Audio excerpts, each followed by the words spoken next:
can't find anything about this Julia chick. Excuse me? Did you just say Julia? Uh-huh. Yep, it's me. I am Julia. What time is it? It's late. It's like 3:30 in the morning, if you were wondering. Wow. But yeah, I'm glad you're here. Julia Lathrop. Oh, wow. It's nice to meet you. Nice to meet you. Hi. Okay, well, since you're here, can you, like, help me? Of course. I mean, that's what I'm here for. Okay. So, I know you were born on June 29th, 1860? No. 1858. I'm using Wikipedia. It's okay, Google. You should just stick with Google. Okay. Well, so I have all this wrong information. I would love for you to help me. You know what? I'll fix you up. Okay. I got you. Okay. So, your dad was... What's his name? His name was William Lathrop. Okay. He was an attorney. Inspiring to me. Probably. Okay. I know he served for state legislator and Congress. And he knows Abraham Lincoln. Is that true? Yes, it's true. Okay. Of course. It's part of the Lathrop family. Okay. And let's see. When did you go to college and where? I left for college in 1876 through 1877. I actually went to Rockford Seminary, and my mom actually went there. Its first year was made. But then in 1877, I transferred to Vassar College, and that's where I graduated. And then your sister Anna started going there, right? Yes, my senior year. Okay. Okay. What'd you study there? Well, while I was at Vassar, I conceived my own disciplinary training. Okay. I also studied statistics, institutional history, and sociology, and some community organization. Okay. And I know you didn't teach after graduation, but I don't know why. Well, can you tell me? I didn't want to teach after graduation. It wasn't common for women, but I was just really interested in law, and I just didn't want to teach, you know? And so I returned to Rockford, and I became my father's secretary for his law firm. Then also, I also served as a law assistant, and I also worked for 2 other firms. And by working there, I was presented with the opportunity to read about law and to acquire my own knowledge about the working of law. So, it really helped. Alrighty. So about Hull House. I know Jane Addams and Ellen Gates starred. Yes. Okay, they went to Rockford.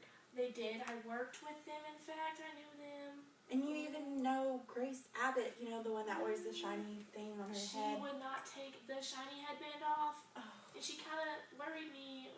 She started sounding like a man. She sounds like a man. Okay. Yeah, Ugh. I've seen videos. Alright. Okay. And then you became social with them, and you did the Whole House Plateau group, right? Yes, I did. How was that? Like, it was good. It was, we met every Sunday afternoon. It was a neighborhood discussion group. It mostly, was composed of older men, and it debated the philosophical and religious matters at hand. So, we had some good debates back in the day. oh, awesome. Yeah. I love debates. Me too. So in 1892,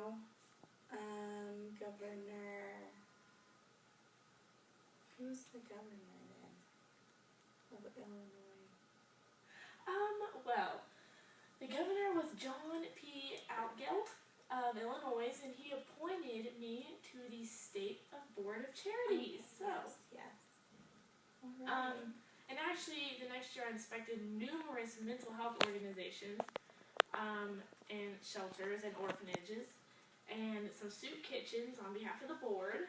So. Okay. And what else did you do? Oh, you help with the treatment of the mentally ill. Yes, and in fact, I was really particularly disturbed by the treatment of the mentally ill who were often just thrown in with the physically ill. Oh my. It was just disturbing. Like, I can't handle it. I can't. You just can't mix. You can't mix the illnesses. Okay. Physically, mental, two different things. So, I know you visited many facilities. Yes, I actually, I collectively house the mentally ill and sick and aged and disabled. And I also advocated for separate facilities, you know, for the illnesses. Okay. And you introduced female doctors in state hospitals. Yes, you had to get some females in those hospitals, not just for nursing. So, I know in 1899 you did something big. What'd you do? Well, you know, I established a juvenile court in Chicago. It was the first court of its kind in the United States. Okay. And it was located in Cook County, so. And then you were active in Women's Club in Chicago. And you were a member of the National League of Women's Voters. Yes, we have to start voting. We get a voice too, people. Come on, y'all.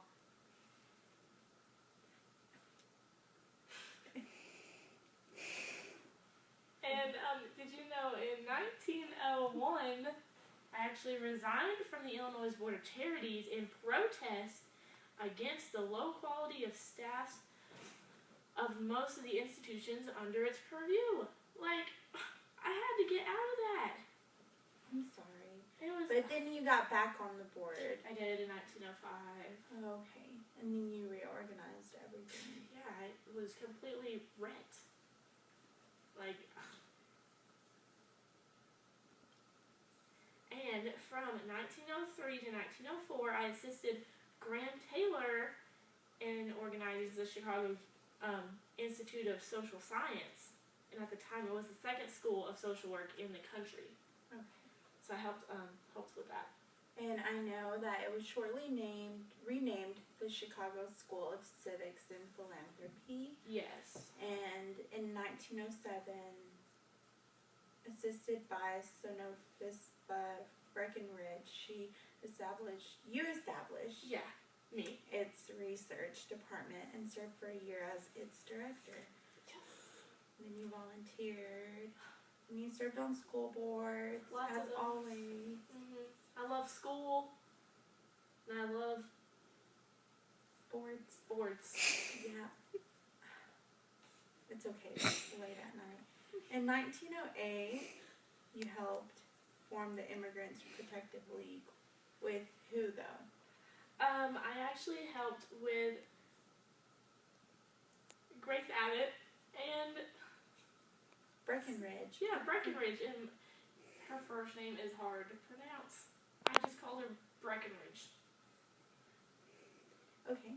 In 1909, you became a charter member. Yes, I did. Of the National Committee for Mental Hygiene. Yes. Okay. Gotta keep these people clean. When did you move to Washington, D.C.?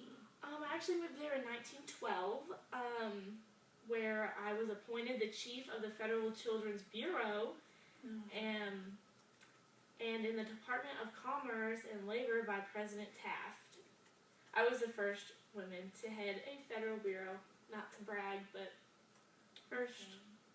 And I know as chief, you made issues such as child labor laws and juvenile delinquency ones of extreme importance. Yes, I did. And it also tackled poor nutrition? Yes. Okay. So what'd you do over the next 9 years?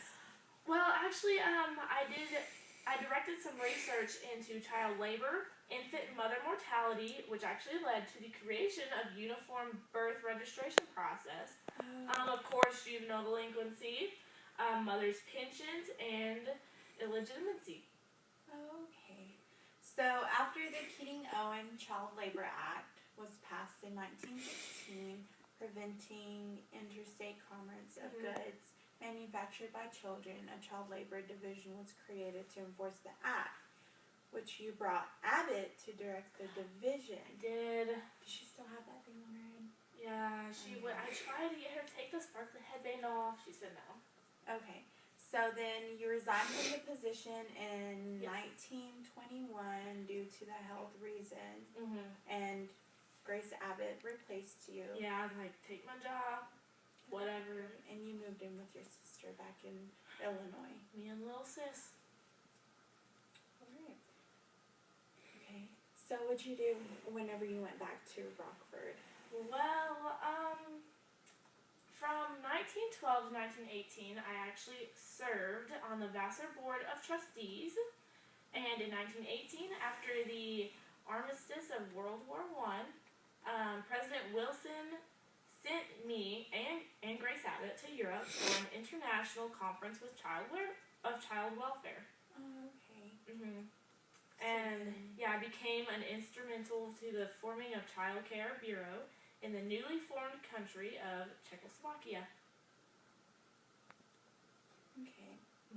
So you did a lot of like things with voting.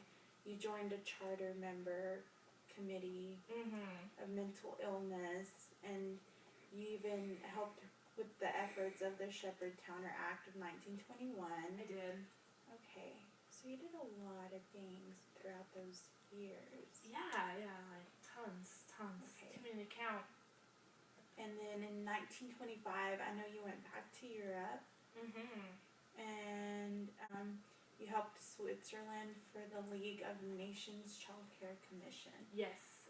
So tell me some other cool facts about you, or anything interesting Some other fun than stuff. all the work you did. Yeah, I got another side to me. It's not just work. I'm not a workaholic. Okay, so until I died on April 15th of 1932, not that old, whatever, in Rockford, Illinois, I fought against the capital punishment of juveniles. Oh, okay. You know, it was fun.